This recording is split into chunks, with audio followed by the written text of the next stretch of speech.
हाँ जी, तो सबसे पहले मैं आपको एक बच्चे का तो मैंने इंट्रोडक्शन कर लिया कि हाँ, लीजा, लीजा अकाउंट सोसो। ओके, ठीक है जी। नेक्स्ट सिद्धि। हाँ जी, बताएं सिद्धि। बास्केटबॉल टीम में थी और अरे वाह, वेरी गुड। ओके, और अब सीएमए, ये राय किसने दे दी फिर? मैं फिर रियलाइज हो गया उस फील्ड में आगे जाने में, मतलब बहुत ज़्यादा प्रॉब्लम हो गई और बहुत ज़्यादा मेहनत। तो फिर हमने इसमें भी लगती है। नहीं, ये तो बहुत आसान है, ये तो कुछ भी नहीं है ना? ओके सिद्धि, और कुछ अकाउंट कैसा लगता है? 11th 12th कॉमर्स ही था पक्का? ठीक है, अकाउंट अच्छा लगता है। ओके सिद्धि। हाँ, नेक्स्ट यक्षिका। हाँ जी यक्षिका, बताएं अपने बारे में। हाँ, मेरा भी फर्स्ट डे है, मेरा भी फर्स्ट डे है ना, इसलिए तो जान रहा हूँ। हाँ यक्षिका बताएं। अरे कुछ तो आज बोलने का मौका मिला है, फिर मिले ना मिले, हाँ नहीं मिलेगा भैया, टेंशन नहीं। हाँ यक्षिका, कुछ लाइफ में ऐसा जैसे सिद्धि ने बताया। नो, अकाउंट कैसा लगता है? अच्छा लगता है। कितना स्कोर 12th में? अच्छा, आरबीएससी है, रिजल्ट नहीं है अभी तक, ठीक है। और 10th में क्या स्कोर था? तो कोरोना से शानदार वाला रहा था। चलो बढ़िया बढ़िया। हाँ, 10th तो बड़ा अच्छा निकला ना तुम लोगों का। 10th बोर्ड बचपन से सुनते आए थे, 10th में ध्यान से पढ़ना, 10th बोर्ड होगा, यही सुना था। और 10th कैसा निकला? ऐसा मस्त, सबसे लाइफ का अच्छा पार्ट वही था। ठीक है, कोई ना। हाँ अभिनव। ओके अभिनव, बताएं अपने बारे में। अच्छा, अभी तक तो कुछ खास नहीं है, बाकी सीएमए कर लेंगे तो खास हो जाओगे। कितने का जॉब एक्सपेक्ट कर रहे हो? फिर भी आइडिया, सीएमए बनने के बाद कितने का जॉब लगता होगा? हाँ, एवरेज 10 लाख तो मतलब नॉलेज है, ठीक है बंदे को। ओके अभिनव, राइट नाम ना? ओके, 10 लाख तो लग ही जाता है। बाकी फर्स्ट अटेम्प्ट में जो क्लियर होता है, एक ही अटेम्प्ट में, उसके अच्छे पैकेजेस लगते हैं। कंपनी उन्हीं को रिक्रूट करती है। और फर्स्ट अटेम्प्ट के साथ साथ अगर आप रैंक ले आते हो तो कहना ही क्या, फिर वो पैकेज उसके अकॉर्डिंग बढ़ जाएगा, 14 लाख 18 लाख कितना भी हो सकता है। ठीक है, तो सिर्फ थोड़ा सा और एफर्ट और आपके पैकेजेस 4-5 लाख से बढ़ सकते हैं। और स्टार्टिंग अगर 4-5 लाख से बढ़ेगा तो ऑब्वियसली क्या होगा, हर साल इंक्रीमेंट भी उसी बेसिस पर होगा। तो थोड़े और एफर्ट्स, ठीक है, जो आपको करने होते हैं। हाँ जी, हर्षित, अर्जित। ओके, बताएं अर्जित, वो क्या है, वो जो गाने गाता है सिंगर? वो अरिजीत है। हाँ, ये अर्जित है। ओके ठीक है। हाँ बताएं अर्जित। 11th 12th में मैथ्स ले ली, फिर क्या हो गया? खतरनाक खिलाड़ी। तो तुमने पूरे 2 साल मैथ्स को फाइट किया ना, तो अच्छा है ना। तो वरना कुछ लोग तो 2 महीने लेके डर के छोड़ के हाँ भाग जाते हैं, तो तुमने एटलीस्ट फाइट तो किया, तो कोई प्रॉब्लम नहीं है। 12th अच्छा गया। आरबीएससी सीबीएसई, अभी रिजल्ट अवेटेड है। ओके अर्जित, बहुत अच्छी बात है, मैथ्स आपने लिया। हालांकि अपने सीएमए के अंदर इतना कोई मैथ्स अब काम आएगा नहीं अगर फाउंडेशन लेवल को छोड़ दें तो, ठीक है ना। लेकिन अच्छा है, पढ़ा हुआ तो जिंदगी में हमेशा काम ही आता है, कुछ नया सीखा हुआ है। कैलकुलेशंस वगैरह जो होती हैं प्रैक्टिकल सब्जेक्ट्स में, वो बड़ी आसानी से हो जाती हैं। ठीक है अर्जित। हाँ वैभव, कुछ अपने बारे में। तुमको नहीं पता था ना ये बास्केटबॉल में अच्छा खेलती है? पता था? अच्छा, तुमको कैसे पता? तो क्या हो गया? तो पूछा नहीं पूछा जरूरी थोड़ी ना है। हाँ चलो ठीक है फिर, कोई ना, बताएं। अच्छा, बस यही अचीवमेंट है। हाँ, ये भी लाइफ का बड़ा अचीवमेंट है। ओके वैभव, कोई ना, बेस्ट है। हाँ Harshita, mehndi. Okay, very good. अच्छा, इसमें भी आर्टिस्ट होते हैं क्या? वेरी गुड, बढ़िया है। बट ओके, और और तो बस अकाउंट्स अच्छी लगी और आप तीनों को बढ़िया मस्त, इसके चेहरे से लग रहा है नहीं है। ठीक है, कर लेते हो। हाँ ठीक है, नाम मेरे को धीरे धीरे याद होंगे ना। हाँ कोई ना। रियल,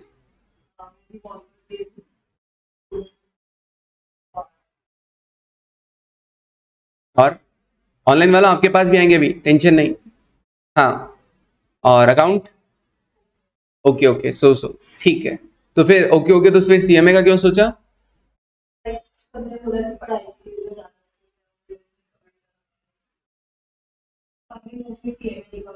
ओके चलो बढ़िया। हाँ सीएमए एक अच्छा कोर्स है, और जिनको प्रैक्टिकल में इंटरेस्ट है उसके लिए तो बहुत अच्छा कोर्स है, इजी है, इतना मुश्किल नहीं है इसको क्रैक करना। तो ये सीएमए बेस्ट है, और अच्छे पैकेजेस लग रहे हैं वो सबसे ज्यादा बेस्ट। ऑब्वियसली कोई भी कोर्स, कोई भी पढ़ाई हम क्यों करते हैं? लास्ट मोटिव तो यही है ना कि पैसा, और हम लोग अच्छे से अपने काफी सारे शौक पूरे कर सकें। ठीक है, हाँ जी। इंडिपेंडेंट मैं आज भी हूँ, आज़ादी तो मेरे को 1947 में मिल गई थी। ठीक है, हाँ ठीक है ना सर, आप इतने पुराने हो। लास्ट जन्म की बात कर रहा हूँ। ठीक है, हाँ अब सुनो, हाँ पैसों से भी इंडिपेंडेंस मिल जाती है, खैर कोई ना, वो एक रहता है इशू। हाँ जी नेक्स्ट,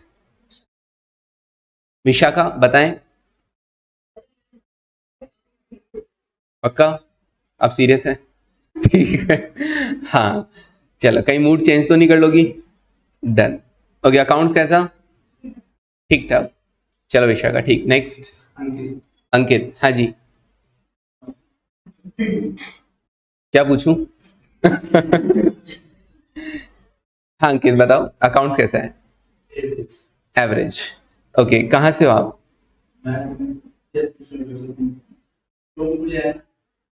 जयपुर से ही हैं आप? ठीक है ओके अंकित, चलिए कोई ना, आगे बढ़ते हैं। गौरांश, चलिए ओके गौरांश, एक बार फटाफट फटाफट अकाउंट कैसी लगती है? बेस्ट है। फटाफट एक बार नाम बता चलो, अंकित, गौरांश, अक्षित। अक्षत कुछ स्पेशल? जिम जाते हो, ये स्पेशल, ये स्पेशलिटी है। ओके ठीक है, मॉर्निंग इवनिंग ऐसा फिक्स नहीं है, क्यों? पढ़ाई के चक्कर में डिस्टरबेंस तो होता ही है, खैर कोई ना, बेस्ट है, खुद को फिट रखना सबसे बढ़िया काम है। क्या नाम बताया? अक्षत, ठीक है। हाँ शिवम, बड़े बड़े प्लेयर आए हुए हैं भैया यहाँ पे। हाँ एंड वेरी गुड, ठीक है, तो मतलब डीसीसी में जब प्रोग्राम होगा ना, तो इतने प्लेयर्स तो हैं हमारे पास। ठीक है ओके शिवम, वेरी गुड, अच्छा है अच्छा है। और कुछ पढ़ाई? पढ़ाई तो जबरदस्ती है, करना पड़ेगा, एक डिग्री तो एटलीस्ट होनी ही चाहिए, ताकि लाइफ सिक्योर रहती है, फिर चाहे कुछ भी करो कोई दिक्कत नहीं। ओके शिवम नेक्स्ट, सारांश। हाँ जी सारांश, यही बचा था। ठीक है, हाँ ओके, वेरी गुड। और तो तुम्हारी इच्छा नहीं होती कि मैं भी आईपीएल खेलूं? होती है ना, तुम भी कहीं सीएमए छोड़ के बीच में चले गए धोनी की तरह? नहीं, पक्का? चलो ठीक है, नहीं जहां शौक बुलाए वहां जा सकता है कोई इंसान, उसमें कोई बुराई नहीं है, बस जिस भी फील्ड में जाओ उसमें बेस्ट करना है, जिस भी फील्ड में जाते हैं। ओके तो सारांश सीएमए फिलहाल, चलो डन डन। हाँ जी विशाल बताएं। अच्छा, कहाँ? ओके ठीक है, और आपका नाम? विशाल, विशाल ऐसा सोच के किया कि अपनी है? अच्छा अपनी सोच के किया था, ठीक है ओके विशाल, चलो बेस्ट है। और अकाउंट अच्छा है, चलिए। हाँ हनीका जिया, क्या अपने बारे में कुछ कहना चाहेंगे आप ऑनलाइन?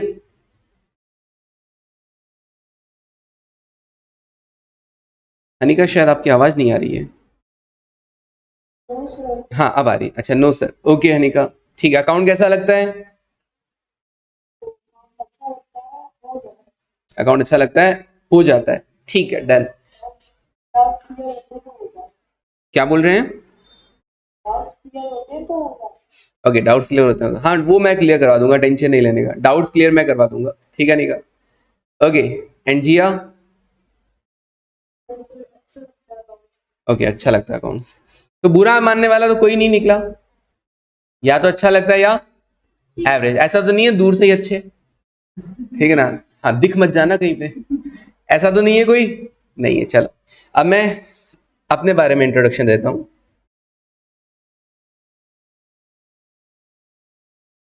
हाँ जी, I am CA Akhilesh Maheshwari. अब सीए क्यों लगाता हूं पता है ना? हाँ जी, सीए अखिलेश महेश्वरी, और फिलहाल मैं आपको क्या पढ़ाने आया हूं? Financial accounting. आपका ये जो पेपर नंबर 2 है फाउंडेशन का, फाउंडेशन में जो पेपर नंबर 2 है, that is fundamental of financial and cost accounting. इसमें 2 पार्ट है, नाम से पता चल रहा होगा, एक तो क्या है फाइनेंशियल अकाउंटिंग है और दूसरा कॉस्ट अकाउंटिंग है। तो ऑब्वियसली इसमें से एक पार्ट कौन सा वाला? फाइनेंशियल अकाउंटिंग, ये 70 मार्क्स वाला फंडामेंटल ऑफ फाइनेंशियल अकाउंटिंग, ये मैं आपको पढ़ाऊंगा 70 मार्क्स। ओके, तो ये तो हुई आपकी बात कि मैं आपको क्या पढ़ाऊंगा, फाइनेंशियल अकाउंटिंग। बाकी सर आप क्या करते हो? हाँ, मैं यहाँ पे आपके इंटर की क्लासेस लेता हूँ, और इंटर में जो मेरा सब्जेक्ट रहता है वो again financial accounting 100 marks, financial management 80 marks, 20 marks का थ्योरी है, और कॉर्पोरेट अकाउंटिंग 50 मार्क्स। ये 3 मेरे पास है इंटर के अंदर, ठीक है ना। तो इंटर में मैं फिर आपको मिलूंगा। ओके, फिर उसके बाद फाइनल में क्या करते हो साहब? फाइनल में भी दिखोगे क्या? मैं कहा हाँ फाइनल में भी दिखूंगा। फाइनल में क्या पढ़ाते हो? फाइनल में एसएफएम, स्ट्रेटेजिक फाइनेंशियल मैनेजमेंट, पूरा शेयर मार्केट सिखाऊंगा तुमको, पूरा का पूरा शेयर मार्केट, कैसे ट्रेडिंग करते हैं, कैसे फ्यूचर ऑप्शन वगैरह। कोई है शेयर मार्केट में इंटरेस्टेड बंदा? 1-2 बच्चे हैं, हाँ जी, तो पूरा सिखाया जाएगा। ओके, पूरा पूरा ये बुक किसके रिगार्डिंग है? उसी के रिगार्डिंग है, portfolio, derivative, forex, currencies, dollar, euro, pound, सब में बातें करेंगे। फाइनल बहुत दूर की बता रहा हूँ। ओके, और एक आएगा बिजनेस वैल्यूएशन 50 मार्क्स, एसएफएम पूरा 100 मार्क्स, और बीवी आएगा 50 मार्क्स का। तो ये अपना सीन रहने वाला है आपका और मेरा साथ, ठीक है ना, फाउंडेशन से लेकर फाइनल तक का। ओके, तो चलिए अब अपन बात करते हैं फिलहाल foundations. Fundamental of financial accounting 70 marks में सर क्या क्या पढ़ने को मिलेगा, क्या क्या सीखने को मिलेगा? कुछ खास नहीं, सिर्फ वही जो आपने ऑलरेडी 11th और 12th में पढ़ रखा है। तो सर फिर यहां पर वापस क्यों? क्योंकि तुम लोगों ने ढंग से नहीं पढ़ रखा है, और अगर ढंग से पढ़ भी रखा है तो भी थोड़ा सा अलग है। क्यों? एग्जाम कैसे होता है? MCQ based. एमसीक्यू में क्या करना होगा? हाँ जी, छोटे टाइप क्वेश्चंस होंगे ऑब्वियसली, तो उसके अकॉर्डिंग आंसर देना पड़ेगा। और उसके अकॉर्डिंग आंसर देने के लिए आपको कैलकुलेटर भी आना चाहिए। क्या आपको कैलकुलेटर चलाना आता है? किस किस को आता है कैलकुलेटर चलाना? पूरा नहीं आता, वेरी गुड। क्या आप लोगों ने कैलकुलेटर परचेज कर लिया है? सबके पास है? क्योंकि 11th 12th में अलाउ नहीं था। हाँ जी, तो अभी सबने ले लिया, सबने, वेरी गुड। क्या आपके कैलकुलेटर में ये बटन है प्लस स्लैश माइनस? क्या आपके कैलकुलेटर में ये बटन है जीटी, ग्रैंड टोटल? चेक कर लो। सब लोग अलग अलग तरह का नया नया सा, अच्छा ये वाला अच्छा लग रहा है, ये वाला कैलकुलेटर ले लेते हैं। सब लेते हैं ना? एक कैलकुलेटर जो लोगे ऑब्वियसली हाथ का प्रैक्टिस उसी पे हो जाएगा, उसी पे हो जाएगा, तो लास्ट तक कंटिन्यू अपन वही वाला मॉडल करेंगे अपन अपनी लाइफ में। नहीं है? जीटी भी नहीं है? देखो स्टार्टिंग फेज है, कैलकुलेटर चेंज कर लो, कोई बुराई नहीं है, ठीक है ना। सबसे जो बेस्ट मुझे कैलकुलेटर आपके है नहीं है, देखो ये कैलकुलेटर बहुत अच्छे हैं, बहुत अच्छी क्वालिटी के तुम लोगों ने खरीदे हैं, लेकिन क्या है ना, कुछ कर नहीं सकते अपन आगे चलकर। आपको इन बटन की बहुत ज़्यादा जरूरत पड़ने वाली है फाइनल तक। तो अभी से हाथ क्या करो, उसी पे ही सेट करो, ठीक है। तो जैसे मेरे को कोई दिखाई नहीं दे रहा है नॉर्मल, हाँ वो वाला, हाँ देना मेरे को एक बार आगे।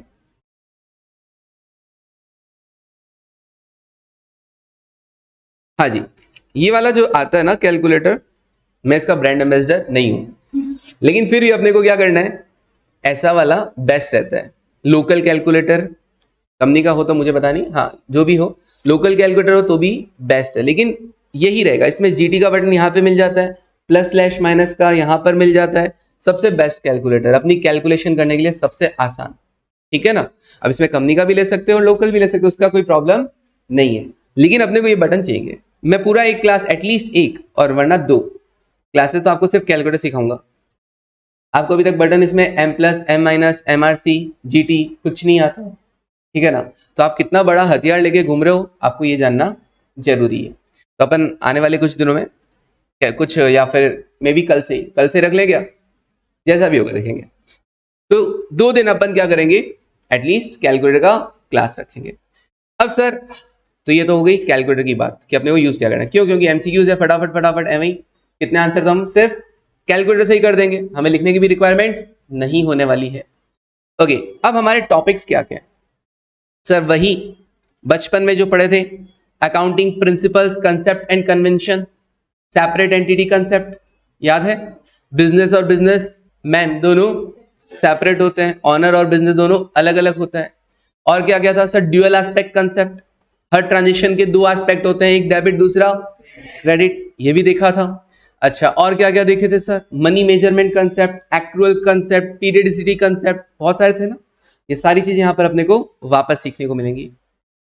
फिर हमने एक ये चैप्टर भी पढ़ा था, कैपिटल एंड रेवेन्यू ट्रांजेक्शन, कौन सा एक्सपेंडिचर कैपिटल एक्सपेंडिचर और कौन सा रेवेन्यू एक्सपेंडिचर है, देखा था। हाँ जी, जस्ट लाइक मैं आपसे पूछता हूं, सैलरी पेड, तो ये जो सैलरी आपने दी है, ये सैलरी कैपिटल एक्सपेंडिचर है या रेवेन्यू, रेवेन्यू एक्सपेंडिचर, क्यों, क्योंकि इसका बेनिफिट मुझे केवल उसी टाइम पीरियड के लिए मिल रहा है जिस टाइम पीरियड के लिए उसने मुझे सर्विसेज दी है, फॉर द करंट पीरियड, तो ये रेवेन्यू हो गया। अच्छा, कैपिटल क्या होगा सर, एसेट, मशीनरी खरीदा, बिल्डिंग खरीदा, इसका बेनिफिट अपने को क्या होगा, 1 साल से ज्यादा के लिए मिलेगा, तो ये अपना कैपिटल एक्सपेंडिचर बैलेंस शीट में शो होगा। चलिए एक और क्वेश्चन, कोई मशीनरी आपने खरीदा, उसको इंस्टॉल करवाया, इंस्टॉलेशन चार्जेस, ये कैपिटल एक्सपेंडिचर है या रेवेन्यू एक्सपेंडिचर, मशीन खरीदा और उसको इंस्टॉल करवाया, तो इंस्टॉलेशन चार्जेस कैपिटल। कोई रेवेन्यू बोलना चाहता है लास्ट, ऑनलाइन वालों आप भी मुझे मैसेज कर सकते हैं, आप धीरे धीरे अपने मैसेज की आदत डालें। हनिका, जिया, आप लैपटॉप पे ही क्लासेस लेना, फोन पे मत लेना, ठीक है। ओके जी, और कंटिन्यू मैं चैट बॉक्स ओपन रखूंगा और आप आंसर करते जाओगे, मैं आपका नाम बताता जाऊंगा कि हाँ ये हनिका ने आंसर कर दिया, जिया ने आंसर कर दिया, या कोई और ऑनलाइन बच्चा हो। तो अपना यही रूल रहेगा मेरी क्लास का, मैसेज बॉक्स हमेशा ओपन रहेगा ऑनलाइन वालों। आप भी अगर कभी ऑनलाइन लेते हो तो ऐसे ध्यान रखें, अपना मैसेज कंटिन्यू करते रहे। मैसेज में तो तुम लोग उस्ताद हो ना, हाँ फटाफट टाइप करते हो ना, हाँ हो जाता है चलो ठीक है, तो इंस्टॉल करवाए तो क्या होगा सर, कैपिटल एक्सपेंडिचर, क्यों, ओके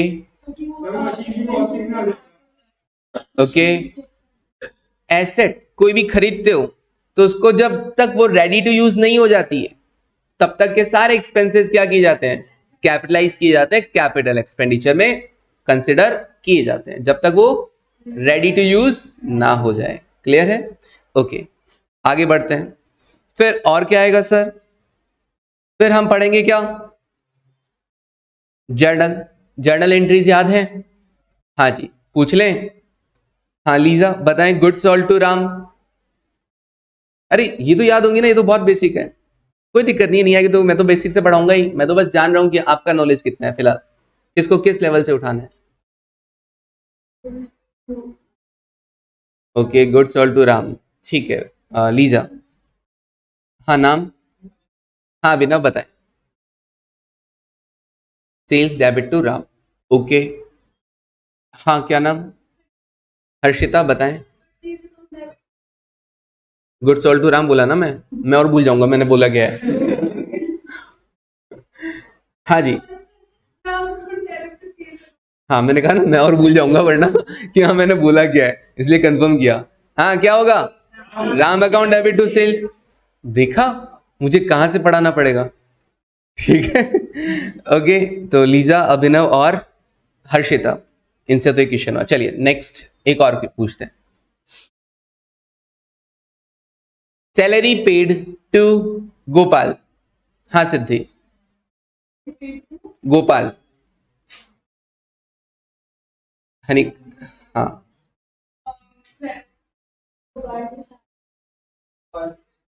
अरे रुक जाओ, आराम से जैसे पूछे ताकि मेरे को नाम भी रिकॉल होता रहेगा। Salary paid to Gopal. Salary paid to go, हाँ cash to salary, bank to salary. Okay, हाँ नेक्स्ट क्या नाम। यक्षिता, हाँ बताएं। Gopal debit to cash. Okay, Siddhi और यक्षिता। वैभव, ये कैसा लग रहा है। वैभव नहीं, एंट्री। हाँ सबसे अलग है। सही है, क्या नाम आपका। कृष्णा। कृष्णा सपोर्ट कर रहा है वैभव को, मैं भी सपोर्ट कर रहा हूं। Salary account debit to cash. भैया सैलरी किसी को भी दो, गोपाल को दो, राम को दो, मोहन को दो, सोहन को दो, चिंटू को दो, कोई फर्क नहीं पड़ने वाला। उसने सर्विसेज दिया, हम उसको सैलरी दे रहे हैं, तो salary account debit to. Salary is expense, all expenses are debited, पढ़ा है ना। और जब भी पैसा जाता है अभिनव, नालायक, टू कैश होता है।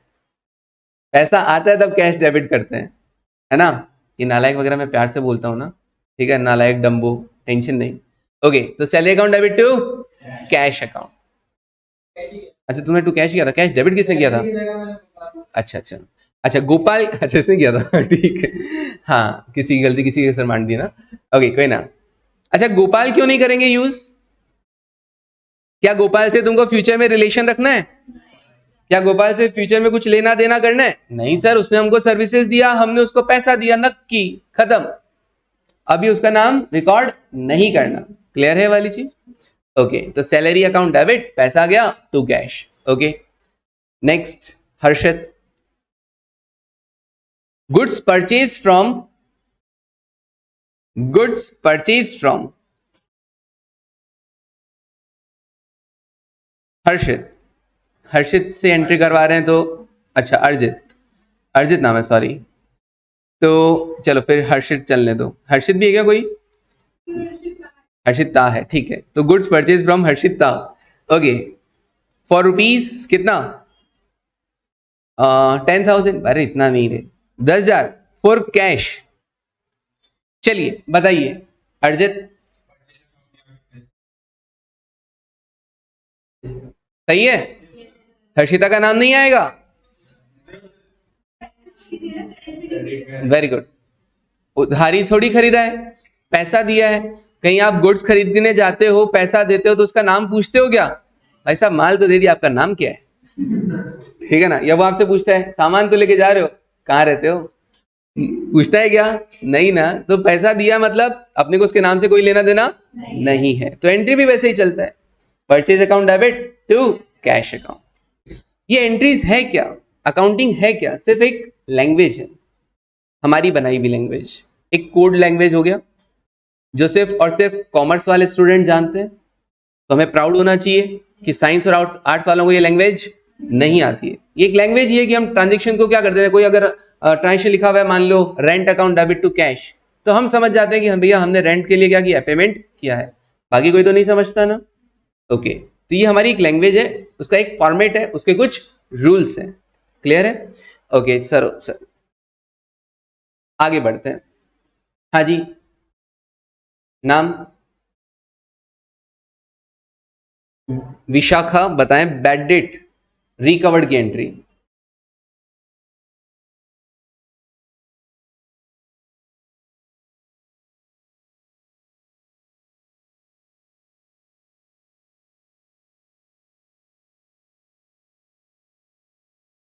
Bad debt recovered.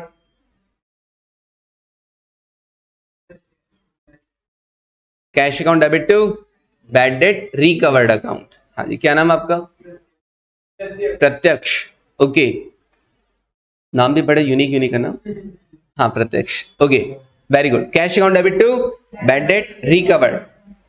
क्यों होता है सर ऐसा, वो भी मैं पूरा डिटेल में आपको समझाऊंगा। इससे आपको पता लग रहा है कि हाँ क्या रहेगा अपना अप्रोच पढ़ने का। जब अपन किसी को गुड्स सेल आउट करते हैं तो एंट्री क्या होगी? जैसे राम कोई माल बेचा तो एंट्री क्या करोगे? Ram account debit to sales account, correct. फिर मान लीजिए राम से पैसा नहीं आता है तो हम बैड डेट की एंट्री कर देते हैं। तो एंट्री क्या होती है? Bad debt account debit to Ram. Ram account क्या हुआ?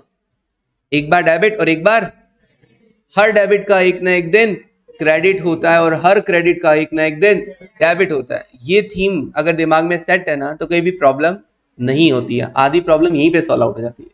कोई अकाउंट ओपन कर रहे हैं तो वो क्लोज कब होगा ये अपने माइंड में पहले से रहना चाहिए। ओके, तो bad debt account, sorry Ram account तो क्या हो गया है? क्लोज हो गया है। अब फ्यूचर में मुझे राम पैसा लाके देता है तो पैसा जब भी आएगा क्या होगा? कैश अकाउंट या बैंक अकाउंट डेबिट होगा। तो राम करूं क्या? नहीं सर, राम अकाउंट तो अपनी बुक्स में क्या हो चुका है? क्लोज हो चुका है। तो अब क्या करें? मैंने पहले क्या कंसीडर कर लिया था? इसे बैड डेट और लॉस ट्रीट कर लिया था और अब मैं इसे अपनी इनकम ट्रीट कर लेता हूं। तो एंट्री क्या होगी? Cash account debit to bad debt recovered. Clear है ये वाली चीज? ओके, तो इस तरीके से हम पूरा अप्रोच रखते हुए, रटते हुए नहीं समझते हुए पढ़ेंगे कि आखिर ये अकाउंट ही क्यों। डन? ओके, चलिए अब एंट्री से थोड़ा सा आगे बढ़ते हैं।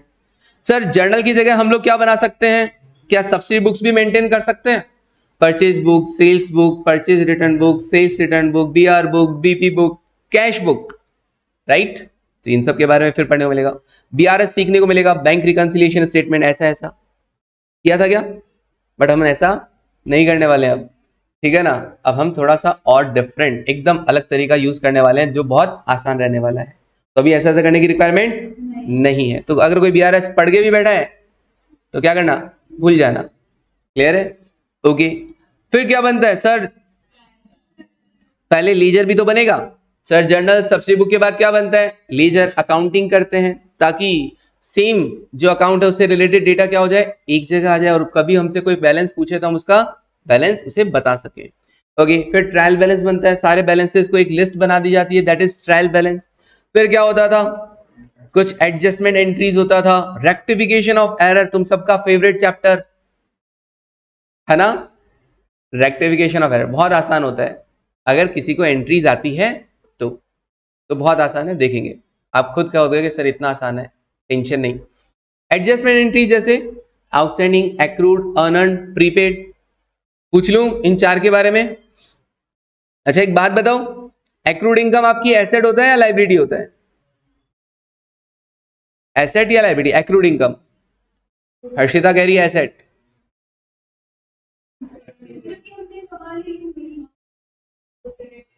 एसेट। अच्छा, unearned income liability. Prepaid expenses, इसके लिए एक डायलॉग है, सुनो। ओ यू, तुम लाइबिलिटी हो, पा तुम्हारी एसेट है, पा को कभी लाइबिलिटी मानने की गलती मत करना।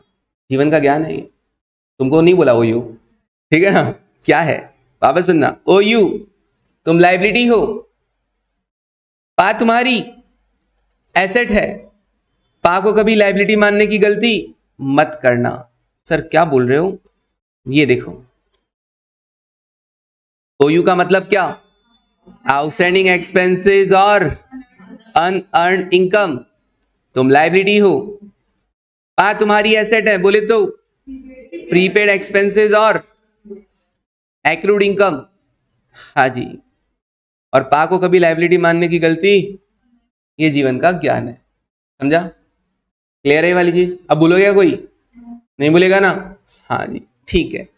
ओके, तो ये सब कुछ एडजस्टमेंट एंट्रीज भी देखेंगे। डेप्रिसिएशन, अरे सर बहुत आसान है, सिर्फ एसएलएम और डब्ल्यूडीवी है और है ही नहीं। कोई एन्युटी मेथड नहीं, कोई एसवाईडी मेथड नहीं, कोई सिंकिंग फंड मेथड नहीं, कोई प्रोडक्शन यूनिट नहीं, कोई मशीन आर मेथड नहीं, कुछ नहीं। बहुत सारे मेथड्स होते हैं। लेकिन सिर्फ यहाँ पर कितना है, SLM और WDV। सर ये तो हमने 11th में भी पढ़े थे। हाँ जी, अच्छा पढ़ाए नहीं थे, कोई बात नहीं, सारी चीजें वही है, इसीलिए मेरे को भेजा गया है तुमको पढ़ाने के लिए, ठीक है। बैड डेट और प्रोविजन फॉर बैड डेट, ये भी देखेंगे कैसे होगा। प्रोविजन बनाया जाता है फ्यूचर में होने वाले लॉसेस को ध्यान में रखते हुए। ओके, फिर क्या होगा, इसको कवर करके हम चलेंगे कहां पे, हमारे इस पे 3rd नंबर पे पार्ट पे, प्रिपरेशन ऑफ फाइनल अकाउंट्स, जहां पर आप क्या करोगे, आपको ऑब्वियसली ट्रेडिंग P&L और बैलेंस शीट सीखने को मिलेगा। किस किस का, सोल प्रोप्राइटरशिप फर्म, बोले तो एक अकेला बंदा क्या कर रहा है, बिजनेस कर रहा है, तो उस केस में कैसा अकाउंटिंग किया जाएगा, ट्रेडिंग P&L और बैलेंस शीट। फिर एक और फाइनल अकाउंट्स का एक और चैप्टर है, that is not for profit organisation, NPO। तो जो चैरिटेबल ट्रस्ट हैं, सोसाइटीज हैं, जिनका मोटिव प्रॉफिट कमाना नहीं है, उनके केस में आप अकाउंटिंग कैसे करोगे, उनके केस में फाइनल अकाउंट्स कैसे तैयार होंगे, पढ़ा हुआ है ये भी थोड़ा थोड़ा तो। हाँ कोई बात, अच्छा वेरी गुड, बहुत अच्छे, मतलब आजकल 11th 12th में ऐसा हो गया ना। हाँ नहीं आजकल, हाँ ये कोर्स से क्या कर देते हैं, कुछ कुछ चीजें हटा देते हैं, बट ये बच्चे का क्या करता है, एक तरीके से बेस वीक ही रह जाता है, लॉस रह जाता है ये। खैर कोई बात नहीं, हम लोग यहाँ पे पढ़ेंगे, हम क्यों हैं। तो इसमें कौन कौन से फाइनल अकाउंट बनते हैं, रेसिडेंट पेमेंट, P&L की जगह इनकम एंड एक्सपेंडिचर, क्योंकि प्रॉफिट लॉस तो है ही नहीं मोटिव, तो इनकम एंड एक्सपेंडिचर, और then balance sheet as usual जैसा नॉर्मल बैलेंस शीट बनता है। ओके, तो सोल प्रोप्राइटरशिप हो गया और NPO हो गया, बस दो ही है यहाँ पर फाइनल अकाउंट्स में। ओके, फिर उसके बाद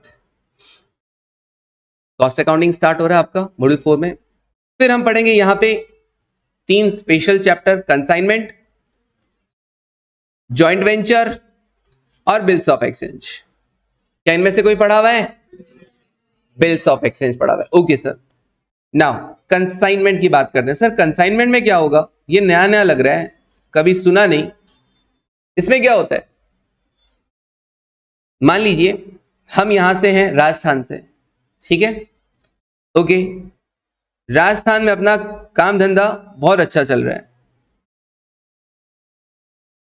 विशाल गारमेंट्स, ठीक है, तो ये अपना काम धंधा क्या हो रहा है, बहुत अच्छा चल रहा है। अब अपन क्या चाहते हैं कि हमारा काम गुजरात में भी जाए, हम खुद को एक्सपांड करना चाहते हैं, क्या ऑप्शन है अपने पास, फिर गुजरात में ब्रांच ओपन कर लें, चले गुजरात, चलो।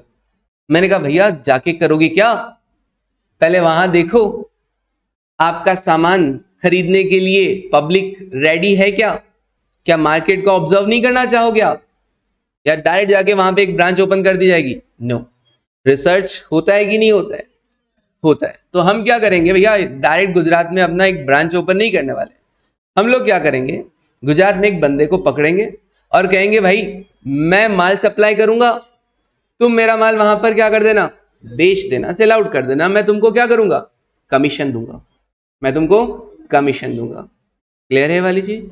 अब मुझे लगेगा कि हाँ वाकई में गुजरात वाले मेरा गुड्स पसंद कर रहे हैं, मेरा माल पसंद कर रहे हैं, तो यस इन फ्यूचर हम क्या कर देंगे, वहां पर ब्रांच ओपन कर देंगे, या उसी बंदे के साथ कोई पार्टनरशिप फर्म ओपन कर लेंगे। क्लियर है वाली चीज।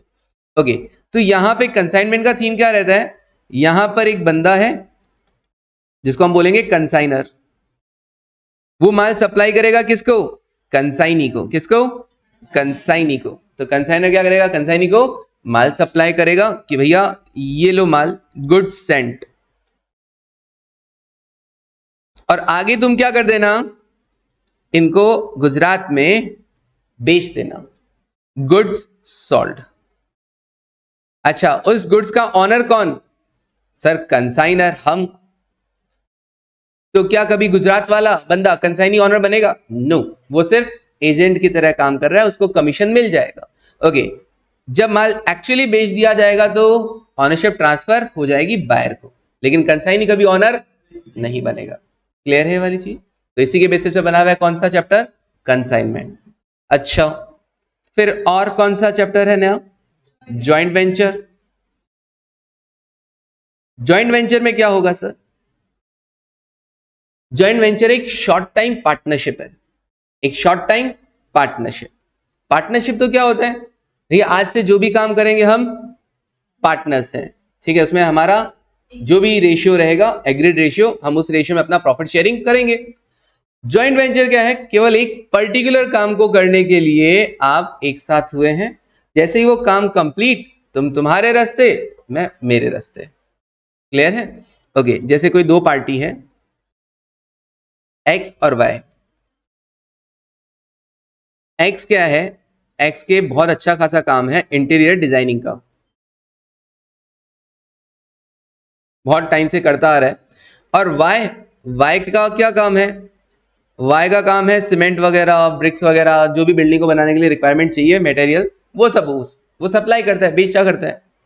इस बार एक्स और वाई क्या कर रहे हैं, दोनों मिलकर एक साथ आए और उन्होंने क्या किया, एक न्यू वेंचर स्टार्ट किया, न्यू वेंचर जॉइंटली स्टार्ट किया, so it is joint venture. का हम एक बिल्डिंग बनाएंगे, ट्राई करते हैं इस बार, कभी बिल्डिंग नहीं बनाई, इस बार पूरा काम हम करते हैं, पूरा अपार्टमेंट, पूरा बिल्डिंग हम बनाएंगे और उस बिल्डिंग को फिर क्या करेंगे, सेल आउट कर देंगे, ऑब्वियसली फ्लैट बना के बेच देंगे, जैसा भी रहेगा। तो इस पर्टिकुलर काम को करने के लिए दोनों क्या आए हैं, एक साथ आए हैं। ओके, इन दोनों को क्या कहा जाएगा, अब एक्स और वाई को, इन्हें कहा जाएगा कोवेंचरर। क्या कहा जाएगा, कोवेंचरर्स। ओके, जैसे ये काम कंप्लीट हो जाएगा दोनों अपने अपने रास्ते चले जाएंगे। डन? हाँ,